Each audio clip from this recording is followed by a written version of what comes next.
Hello, and welcome to Module 3 of the Healers Program. Today, we will be going over healing from the context of the physical body. All right. And that means we will cover polyvagal theory, especially how it's used in a coaching or therapeutic environment, regulating our nervous system, and then at the very end, somatic experiencing and releasing unprocessed survival stress and trauma. Now, our first two modules, we cover the nature of what trauma is, how that impacts the energy system, and then how that also affects us on a mental and emotional level, which was the fragmentation of the psyche, certain belief systems ingrained in the subconscious brain due to what happened to us from the ages of 0 to 7.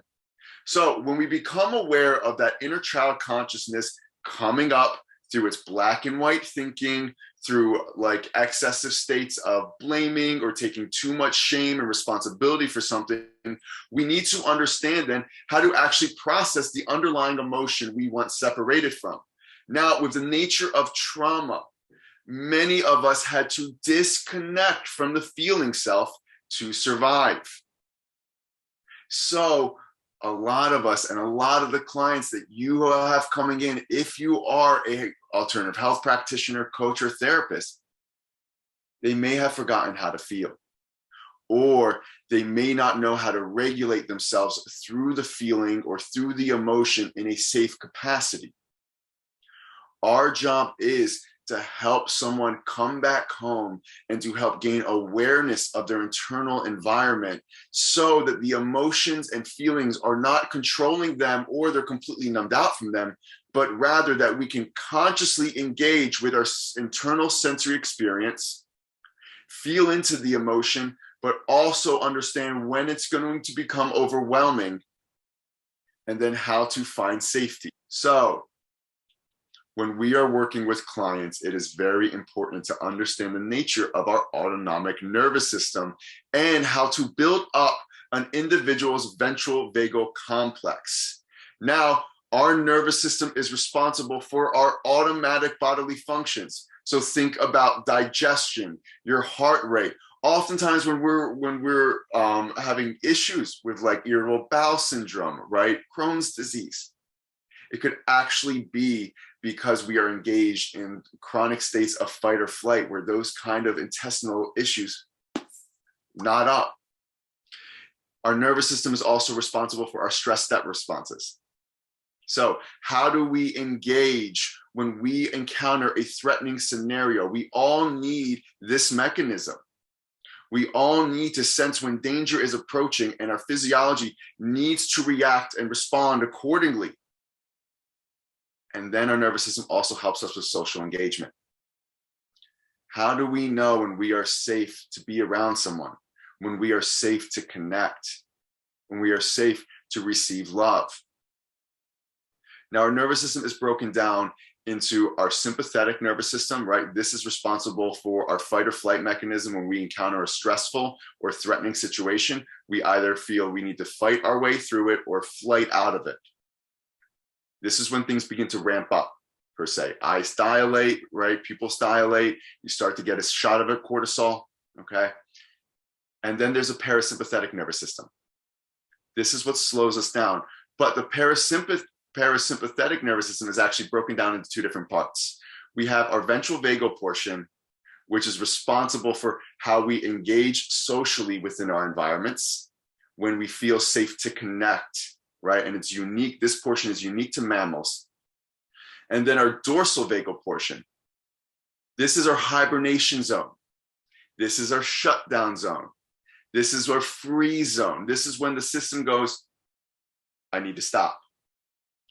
When bears hibernate, they actually go and activate their dorsal vagal complex.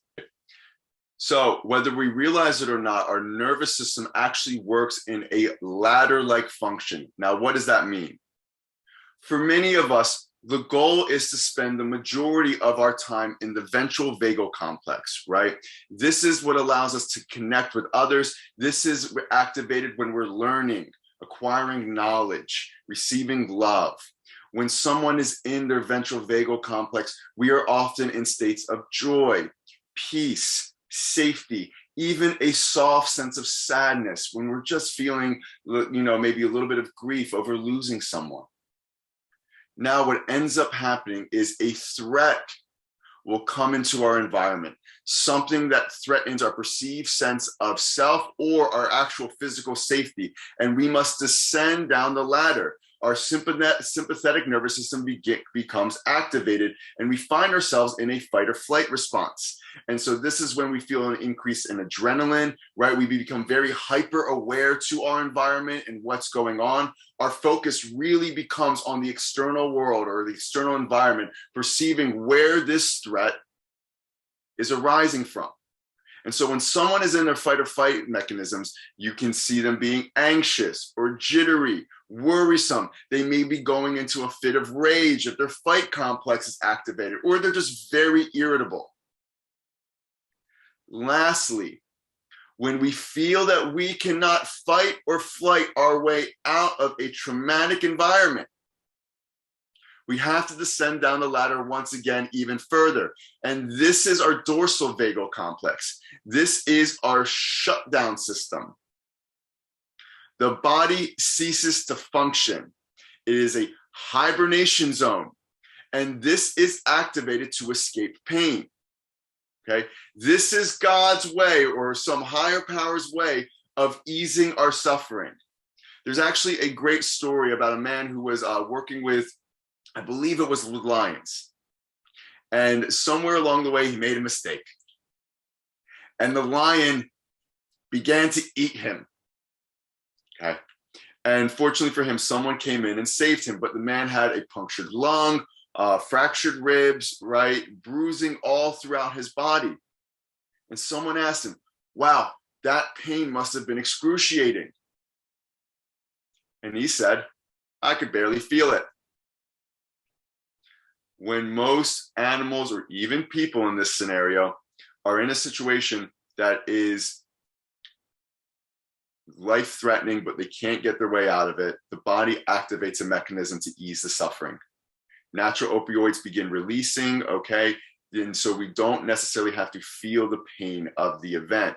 So someone in this complex, well, they'll look numb, depressed, disassociated, feeling stuck, or being fatigued. Now, within our modernized Western society, it is not very conducive to the way our nervous system is wired. Why is that? Our nervous system is wired to perceive big threats, and if the threat is big and I can't escape, I shut down. It doesn't do a great job of perceiving and working with tiny stressors throughout our day. But in our 9-to-5 work environment, that is typically what we're going through. Numerous deadlines, numerous bills to pay. And so it's through the techniques we're going to cover that we begin to wire the nervous system to be able to deal with these stressors in a healthy mechanism. What would a healthy nervous system look like in our modernized Western society? Well, I'll give you an example. So my friend and colleague, Zach Carlson, is once again joining us. And so let's say that Zach Carlson wakes up in the morning and he's with his partner and they're eating breakfast, and Zach Carlson is having a good time. Okay. And they're enjoying themselves, they're connecting, and suddenly Zach looks down at his phone. And he has to be in work in 2 minutes. He completely lost track of time. So what happens, right? He was just enjoying a beautiful breakfast with his beautiful partner, feeling tons of joy and peace. Well, his mind-body complex links up and his nervous system perceives threat. Oh my God, my ability to live in this beautiful home is dependent on me getting to work on time, and I am about to be late. So his nervous system takes the cue, it's activated. He goes into a fight or flight mechanism. His sympathetic nervous system is activated. He gets a shot of cortisol. And he goes, right? And so Zach Carlson begins grabbing his coat, grabbing everything around him. He says, Partner, I gotta go. I gotta run out. He jumps in the car, 10 and 2 on the wheel. And he's jumping on the car, moving, maneuvering through everything. And for this sake of this exercise, he works at Verizon, I don't know, a corporate environment, okay? And he gets to Verizon and he's 15 minutes late. Oh no. So Zach Carlson gets in. His boss calls him into the office. And he says, Zach, you're late again. Again.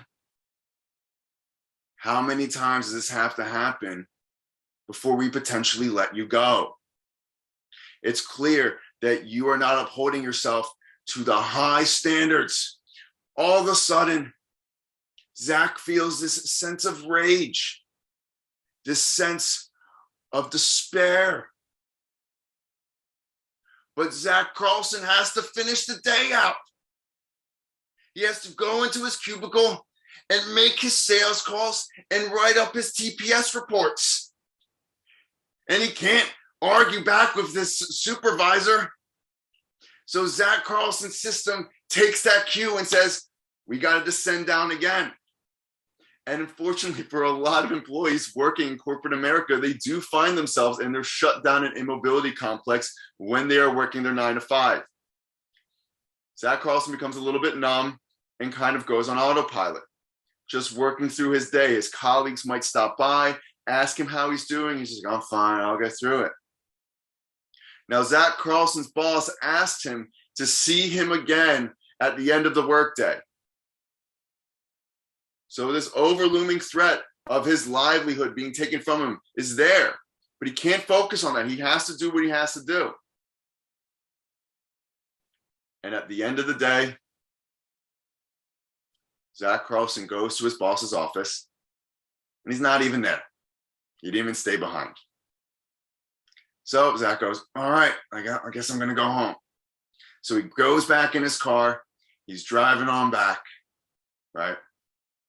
And as he's driving back, he starts to notice this little fire coming from the root of his spine. Starts to raise up in his system. That rage, that despair, that wanting to fight that Zach Carlson had to disassociate and suppress from to survive the workday. He is now in a car. He is now in this safe setting. No one else can see him. And so now it is becoming activated. We are ascending back up the ladder. We are processing what we initially had to shut down. And Zach Carlson goes, you jackass, in his car. I've been late 3 times in 3 years. Stacy's been late 12 times, but she's sleeping with him. And he never brings it up. This is unfair. Zach Carlson is beginning to fight for himself, even in his own car. It is that suppressed response that now has to come up to be seen. And so Zach is getting out the anger, getting out the rage, fighting back for his sense of self, realizing I'm not so bad. And then he comes back home. Beautiful partners waiting for him. And his system starts to recognize, I am once again safe. And Zach Carlson sits back down. His higher mind functioning is back online. When we're in our fight or flight mechanisms, that goes offline. We can't reason as well. And so Zach Carlson sits down and he realizes, I actually don't need this job. I'm actually above it at this point. You know what? This is actually a great opportunity for me to put my resume out to some other places. I don't want to work for my supervisor anymore. He's calm, he's grounded, he's worked through the threat, and then he's responded appropriately to neutralize it. So then what is the problem here? Why are so many of us suffering through states of depression, suffering through states of chronic anxiety? It's because for many of us, the nervous system is doing the wrong things at the wrong time. We need each part of this ladder. But we're not supposed to stay stuck in the fight or flight mechanisms. We're not supposed to stay stuck in the shutdown response. But if there was shock trauma, chronic accumulated stress, which I'm sorry, as someone who's from New York, if you lived in New York, welcome. Or there was early developmental trauma, then the nervous system does things at the wrong time, okay? As we talked about, the fight or flight and shutdown responses are only supposed to be activated for short periods of time. But if there was never a release from that, if we were not able to fight or flight our way out of certain mechanisms, if we didn't feel safe to leave the shutdown response and feel into the rage we had to process, right? Everything becomes destabilized. And if these mechanisms are turned on for too long, it is like pressing the gas and brake pedal of a car at the same time. It revs the engine out. And this is the overactivation that leads to chronic illness, that leads to chronic fatigue, that leads to attention deficit hyperactive disorder. That 8-year-old kid who was in class, this is kind of like myself, and jittering around, what's going on? Probably wasn't dysfunctional. He probably was in a stress response that had overserved its utility and did not feel safe to regulate out of it. This is really important because our goal with clients is to get them back into the ventral vagal complex, to get them to the top of that ladder. And this involves the vagus nerve. The vagus nerve is the largest nerve in our body. It runs all the way from our brainstem down to our diaphragm. And it's this ventral portion of this nerve that helps us socially engage with others, to develop compassion and love and peace. But here's the problem. We are not born with the ventral vagal complex, only the dorsal. Our ventral vagal complex often develops through the interactions from our primary caregivers, especially our mother.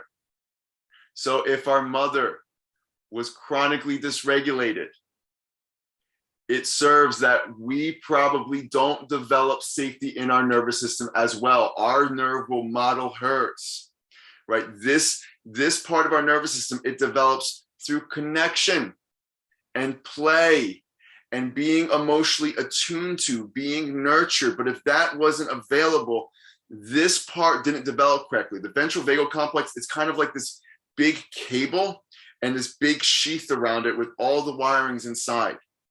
But that encasing, if we weren't emotionally attuned to, didn't develop right.